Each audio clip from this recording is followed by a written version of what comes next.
परिणीता जना मु प्रथम श्रेणी रे पढ़े। सम्माननीय सभापति महोदय, पूज्य गुरुजी गुरुमा वृंद, एठारे उपस्थित मोर सान और बड़ भाई भौणी माने आज ये पवित्र स्वाधीनता दिवस उपलक्षे मते किछि कहिबाकू अनुमति मिलिथिबारु मु निजकू धन्य मने करूअछि। 15 अगस्त भारत इतिहास रे एक गुरुत्वपूर्ण दिन।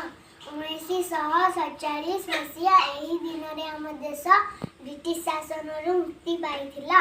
सेबेठारु हम देश रे 15 अगस्त को स्वाधीनता दिवस रूपे पालन करा जाए। एही दिन भारतर प्रधानमंत्री लाल किला जातीय पताका उत्तोलन करती। सेठारे जातीय संगीत गान करा जाए। प्रधानमंत्री देशवासी को संबोधन करती। एही दिन आमे आम देशर स्वाधीनता संग्रामी माननकु मने पकाऊ। आमे आम देश पाई गर्व अनुभव करिबा उचित। मु एतिकी कहि मोर वक्तव्य शेष करूअछि। जय हिंद। भारत माता की जय।